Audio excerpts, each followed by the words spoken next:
할렐루야! 선하신 주님의 자비와 은혜와 평강이 우리 모두 가운데 임하기를 간절히 원합니다. 하나님께 드리는 예배를 사모하며 주님께 나아가는 각자의 자리와 심령 가운데 성령 하나님께서 함께 하시기를 간절히 원합니다.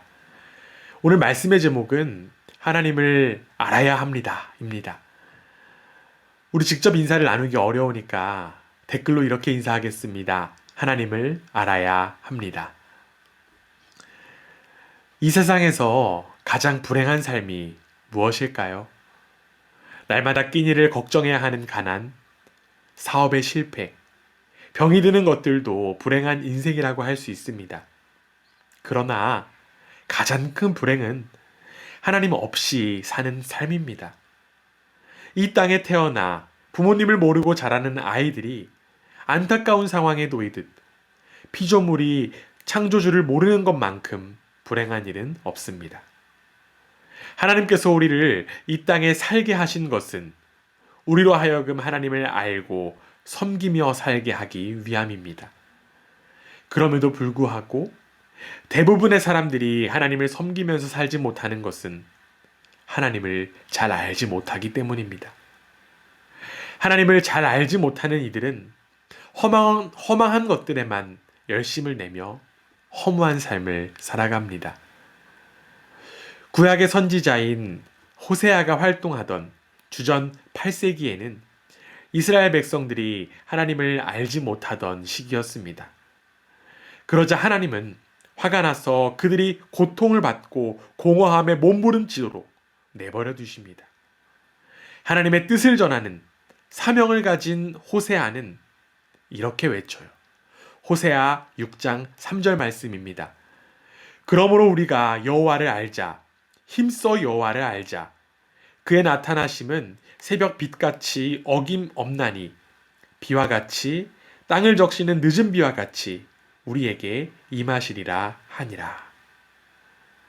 호세아는 하나님을 아는 일에 열심을 다해야 한다라고 선포했습니다. 그리고 그 선포는 지금도 여전히 하나님을 모르고 공허함 속에 살아가고 있는 이 세대에도 유효합니다.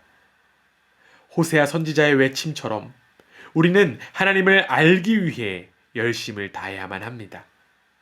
우리는 하나님을 알고 사랑하고 예배하기 위해 창조되었기 때문입니다.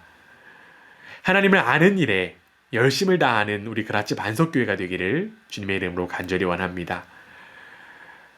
그러나 여러분, 하나님 아는 일 결코 쉽지 않습니다. 왜냐하면 유한한 피조물이 무한하신 창조주를 완전히 아는 일은 불가능하기 때문입니다. 하나님의 모든 것을 아는 것이 불가능하다고 해서 우리는 그 일을 결코 포기해서는 안 됩니다. 우리는 하나님에 관해 할 수 있는 한까지 알고 믿어야만 합니다. 하나님을 아는 일이 분명 힘들고 어렵지만 유한한 존재인 우리가 무한하신 하나님을 알아가는 그 과정은 더욱 기쁘고 보람된 일일 것입니다. 지식 없는 예배는 우상숭배일 뿐입니다. 우리는 온라인으로까지 열심을 다해 예배하는 그 대상인 하나님을 알아야 비로소 참된 예배를 드릴 수 있습니다. 하나님을 알고자 하는 열망을 가지고 우리 교회는 지난주부터 함께 양육의 과정을 시작했습니다. 앞으로 남은 3주간의 시간을 통해 하나님을 아는 지식이 더해져 가고 그로 인한 기쁨과 보람이 가득하기를 원합니다. 지난 첫 시간, 우리 양육의 첫 시간엔 어떤 내용을 나눴습니까? 기독교에 들어오는 3가지의 문과 3가지의 장애물에 대한 내용을 함께 나눴습니다. 모두들 내용이 떠오르실 것입니다.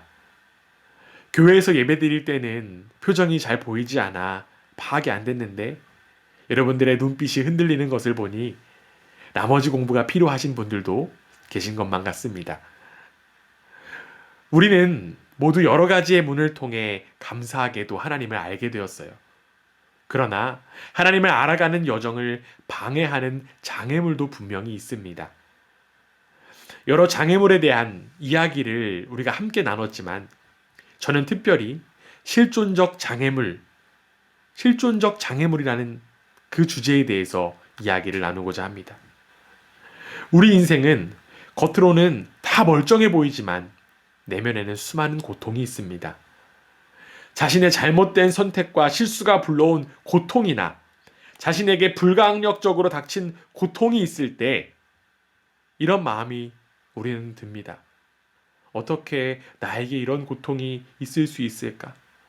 하나님은 사랑이시라면서 왜 나를 이렇게 힘들게 하시는가? 그런데 이러한 실존적 장애물이 하나님을 알아가는 여정에 걸림돌이 되기도 하지만 반대로 디딤돌이 되기도 합니다. 우리는 양육의 그 첫 시간에 그 이야기를 함께 나눴죠. 기억나시죠, 여러분?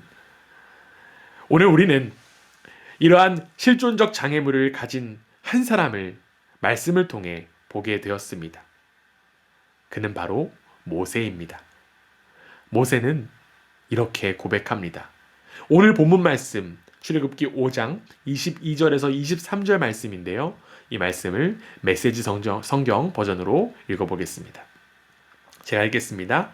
주님, 주께서는 어찌하여 이 백성을 이렇게도 모질게 대하십니까? 도대체 왜 저를 보내셨습니까?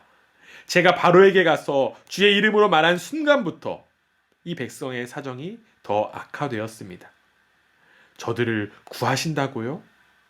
주께서는 이렇게 하는 것이 저들을 구하는 것으로 보이십니까? 지금 모세는 하나님께 따지듯이 이야기하고 있습니다.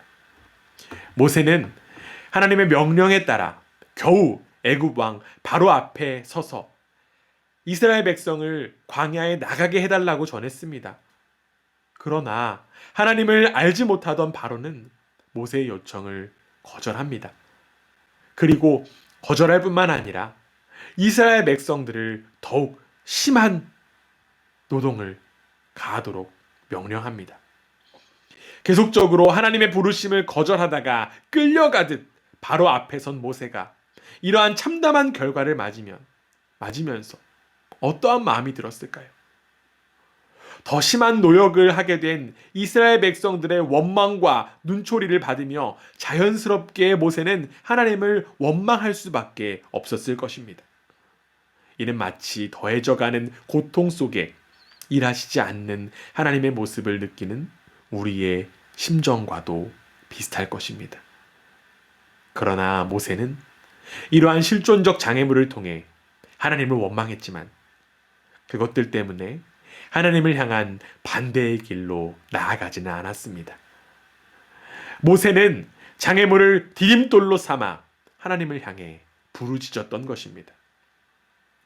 우리의 삶에도 수많은 고난과 고통이 있습니다. 이해되지 않는 시련이 여전히 우리를 감싸고 있습니다. 고난이 현재에는 없을 수도 있지만 앞으로는 없을 것이라는 보장 결코 없습니다. 유한한 존재인 우리에게 고통은 때려야 뗄 수 없는 것이기 때문입니다. 우리는 그럴 때마다 모세처럼 하나님께 부르짖을 수 있어야만 합니다. 사방이 막혀있는 암담한 지경에 놓여있는 이들이 할 수 있는 것은 하늘에 계신 하나님을 향한 외침뿐입니다.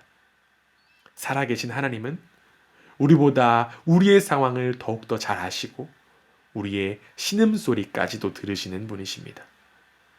우리의 생각과 방식 그리고 사람에게 의지하기보다 먼저 하나님께 부르짖는 우리 모두가 되기를 주님의 이름으로 부탁드립니다.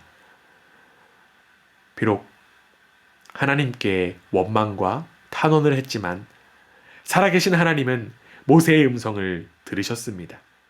그리고 하나님은 모세에게 이렇게 말씀하세요. 오늘 본문 말씀 출애굽기 6장 1절입니다. 여호와께서 모세에게 이르시되 이제 내가 바로에게 하는 일을 내가 보리라. 강한 손으로 말미암아 바로가 그들을 보내리라. 강한 손으로 말미암아 바로가 그들을 그의 땅에서 쫓아내리라. 하나님은 모세에게 이제 바로에게 하실 일을 보게 될 것이라고 이야기하십니다.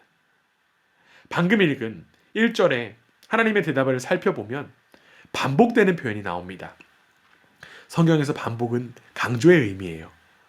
하나님은 두 번에 걸쳐 강한 손으로 이루실 역사를 강조하셨습니다. 몇 년 전에 가족과 함께 목회자 세미나를 참석하느라 터키를 방문한 적이 있습니다. 저는 목회자 세미나에 참석하고 윤서는 수영장에서 놀다가 윤서가 뒤꿈치가 찢어지는 바람에 병원에 급하게 갔던 적이 있습니다. 그래서 병원에서 몇 반을 꼬매게 되었고 윤서는 운동화가 아닌 슬리퍼를 신고 다니게 되었습니다.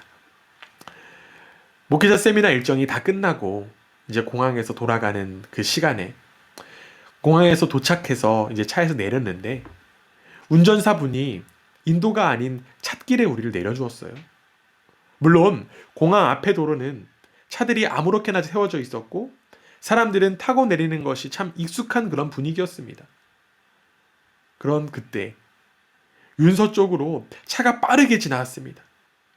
윤서는 슬리퍼를 신고 있었기 때문에 차에 밟히면 크게 사고가 날 수밖에 없는 그런 상황이었습니다. 그 찰나에 저는 어디서 그런 능력이 나왔는지 재빨리 손을 펴서 윤서를 끌어당겼습니다. 감사하게도 윤서의 발등을 스치며 차가 지나갔고 윤서는 다치지 않았습니다. 아직도 그 순간을 생각하면 참 아찔합니다. 그리고 저의 강한 손으로 윤서를 지켰다라는 그 마음이 참 감사하고 또한 뿌듯하기도 합니다. 이렇게 한 사람의 손으로 사고를 막을 수 있는데 하나님의 강한 손은 얼마나 더 위대하겠습니까? 하나님은 강한 손으로 이스라엘 백성들을 완악한 애굽으로부터 구원하셨습니다. 그리고 하나님은 지금도 강한 손으로 하나님의 백성들을 구원의 길로 인도하십니다. 우리는 우리의 삶을 지키시고 인도하시는 하나님의 강한 손을 바라보아야만 합니다. 그러나 안타깝게도 우리는 하나님의 강한 손을 바라보지 못할 때가 너무나도 많습니다. 나의 손이 강하다는 생각 때문에 또는 나를 지키는 다른 능력의 손이 있다는 생각 때문에 하나님의 강한 손을 바라보지 못합니다. 나의 연약함을 인정할 때 하나님의 강한 손의 역사는 시작됩니다. 그 비결을 잘 알았던 사도 바울은 고린도후서 12장 10절에서 이렇게 고백합니다. 그러므로 내가 그리스도를 위하여 약한 것들과 능욕과 궁핍과 박해와 곤고를 기뻐하노니 이는 내가 약한 그때의 강함이라. 내가 약한 그때가 비로소 하나님의 강한 손을 경험할 수 있는 때라는 것입니다. 우리의 연약함을 하나님 앞에서 인정하고 하나님의 강하신 손에 이끌려 살아가는 우리 모두가 되기를 주님의 이름으로 간절히 원합니다. 이스라엘을 강한 손으로 인도하실 하나님은 다시금 모세가 일어나도록 하나님 자신이 누구인지를 알려주십니다. 오늘 본문 말씀 2절입니다. 하나님이 모세에게 말씀하여 이르시되 나는 여호와이니라. 아멘. 하나님은 모세에게 나는 여호와다 라고 말씀하셨습니다. 이어지는 2절 아래에 이어지는 구절들을 살펴보면 하나님께서는 여호와라는 이름을 반복해서 말씀하심을 우리는 확인할 수 있습니다. 여러분들이 한번 직접 찾아보시기 바랍니다. 여호와라는 표현이 어디 나옵니까? 2절에 보면 나는 여호와니라. 3절 나의 이름은 여호와로. 6절 나는 여호와라. 7절 너희의 하나님 여호와. 8절 나는 여호와라. 하나님은 이 짧은 구절 속에서 왜 5번이나 여호와를 반복하시면서 자신을 나타내셨을까요? 하나님이 누구인지를 분명하게 알 때 하나님의 사람은 그 위기에서 벗어날 수 있기 때문입니다. 즉 하나님은 모세가 하나님을 제대로 알기 원하셨습니다. 그리고 하나님을 제대로 안 모세가 이 모세를 통하여 이스라엘도 하나님을 제대로 알기를 원하셨습니다. 사실 이전까지 모세에게 익숙한 하나님의 이름은 여호와가 아니었습니다. 모세를 비롯한 이스라엘 백성들에게 익숙한 하나님은 자신들의 조상에게 나타나신 전능의 하나님뿐이었습니다. 오늘 본문 3절 말씀이에요. 내가 아브라함과 이삭과 야곱에게 전능의 하나님으로 나타났으나 나의 이름을 여호와로는 그들에게 알리지 아니하였고. 하나님은 전능하신 하나님, 즉 엘사다이로 나타나셔서 아브라함과 이삭과 야곱과 언약을 맺으셨고 그 언약에 따라 땅을 주기로 약속하신 그 약속들을 믿고 있었습니다. 어찌 보면 이스라엘 백성들은 하나님의 일부만 믿고 알고 있었던 것입니다. 자신들에게만 해당하는 신으로 하나님을 여겼던 거예요. 그러나 하나님은 그 정도의 하나님이 아닙니다. 모세가 떨기나무를 통해 하나님을 처음 만났을 때 하나님의 이름을 묻자 하나님께서는 이렇게 대답하셨습니다. 출애굽기 3장 14절 말씀입니다. 하나님이 모세에게 이르시되 나는 스스로 있는 자니이다. 또 이르시되 너는 이스라엘 자손에게 이같이 이르기를 스스로 있는 자가 나를 너희에게 보내셨다 하라. 아멘. 하나님은 모세에게 나는 스스로 있는 자라고 대답하셨습니다. 세상에 스스로 존재하는 사람이 있을까요? 결코 없습니다. 그렇기 때문에 모든 인간은 타인의 산물입니다. 나는 스스로 있는 자다. 영어로 표현하면 I am who I am 이라고 하는 이 표현은 즉 하나님만 하실 수 있는 표현이라는 거예요. 이렇게 스스로 있는 자라고 하나님을 설명하는 표현이 나중에 하나의 단어가 되고 이름이 된 것이 바로 여호와, 야훼입니다. 하나님은 모세에게 5번이나 여호와라는 표현을 사용하시면서 자신이 스스로 있는 자임을 다시금 나타내셨습니다. 이전까지는 전능하신 하나님으로 나타나셨던 하나님이 지존하신 또한 자존하신 구원자 하나님이라는 사실을 하나님께서는 직접 드러내신 거예요. 나는 여호와다 라고 선포하신 그 위대한 하나님은 이제 이스라엘 백성들에게 이렇게 말씀하십니다. 오늘 본문 6절에서 8절까지 말씀입니다. 그러므로 이스라엘 자손에게 말하기를 나는 여호와라. 내가 애굽 사람의 무거운 짐 밑에서 너희를 빼내며 그들의 노역에서 너희를 건지며 편팔과 여러 큰 심판들로서 너희를 속량하여 너희를 내 백성으로 삼고 나는 너희의 하나님이 되리니 나는 애굽 사람의 무거운 짐 밑에서 너희를 빼낸 너희의 하나님 여호와인 줄 너희가 알지라.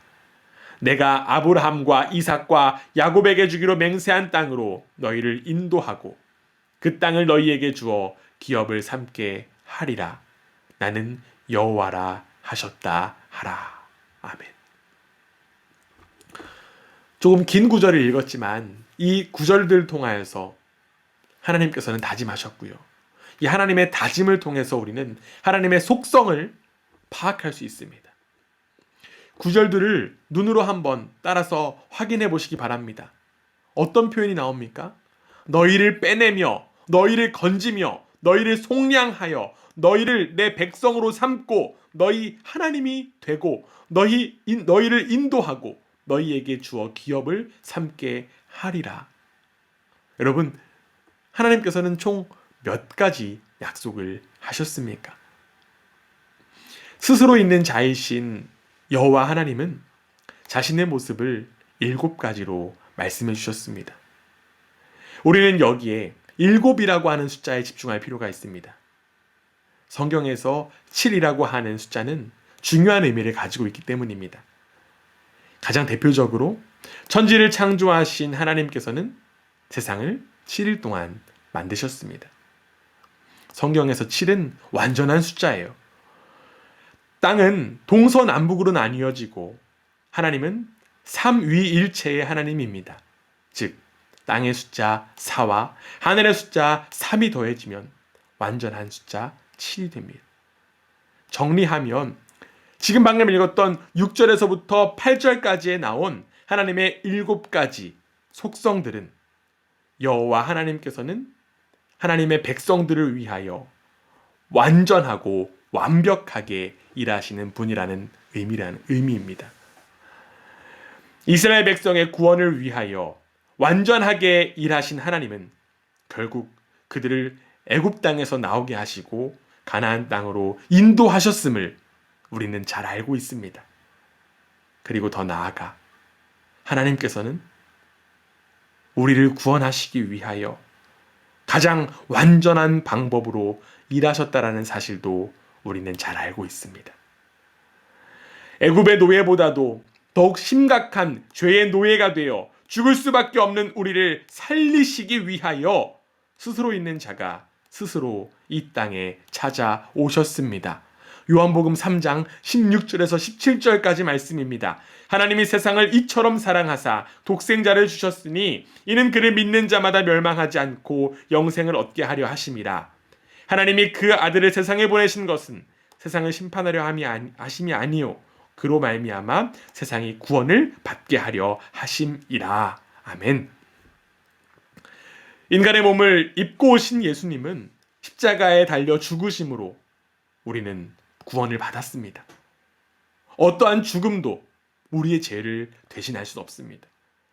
우리는 결코 스스로 구원에 이를 수 없습니다. 아무 흠이 없으신 완전하신 예수 그리스도의 죽음만이 우리에게 생명을 허락합니다. 여러분 아멘입니까? 가장 완전하고 가장 완벽한 방법으로 우리는 구원을 받은 거예요. 그리고 우리를 자신의 백성으로 삼기를 원하시는 하나님의 일하심은 지금도 여전히 계속되고 있습니다. 우리의 구원을 위한 하나님의 일하심을 우리는 이제 바라보아야만 합니다. 우리 한 사람 한 사람을 너무나도 사랑하시는 그 하나님을 우리는 이제 제대로 알아야만 합니다. 사랑의 하나님이 나를 구원해 주셨다는 사실을 알 때 나의 존재가 죄인이었고 이제는 새로운 피조물이 되었다는 사실을 우리는 다시금 깨닫게 됩니다. 이렇듯 우리가 하나님을 제대로 알 때 우리는 내가 어떤 존재인지를 알게 됩니다. 하나님께서 창조하신 우리의 존재는 하나님으로 비추어 볼 때에만 제대로 인식할 수 있다는 거예요. 여호와 하나님을 경험한 모세는 이제 자신의 존재를 하나님으로부터 다시금 세웁니다. 오늘 본문 말씀 13절 말씀입니다. 여호와께서 모세와 아론에게 말씀하사 그들로 이스라엘 자손과 애굽 왕 바로에게 명령을 전하고 이스라엘 자손을 애굽 땅에서 인도하여 내게 하시니. 모세는 바로에게 하나님의 말씀을 전하고 이스라엘 백성을 애굽 땅에서 이끌어야 할 사명을 하나님께로부터 받았습니다. 방금 읽었던 13절 바로 앞에 있는 12절에 보면 모세는 자신이 입이 둔한 자다라고 고백하지만 강하신 하나님의 손에 이끌려 이제는 자신의 삶을 세워 나가는 것입니다. 우리의 삶이 여러 가지 장애물에 의해 흔들리고 좌절하는 이유는 하나님을 제대로 알지 못하기 때문 아닐까요? 하나님께서 주신 사명을 감당하지 못하고 이리저리 방황하는 이유가 바로 나를 구원하신 그 하나님을 제대로 알지 못해서는 아닐까요? 그렇기 때문에 우리는 일평생을 무한하신 하나님을 알기 위해서 열심을 다해야만 합니다. 모세에게 자신을 나타내신 하나님은 지금도 우리에게 끊임없이 자신을 나타내고 계십니다. 하나님을 알아가는 기쁨을 누리며 자신의 삶을 하나님으로 온전히 세워나가는 우리 모두가 되기를 주님의 이름으로 간절히 원합니다. 하나님을 알기 원하는 우리를 통해 하나님의 영광이 온전히 드러나게 될 줄 믿습니다. 그 삶이야말로 가장 행복하고 가치 있는 삶임을 기억하고 그렇게 살아가는 우리 모두가 되기를 주님의 이름으로 부탁드립니다. 아멘.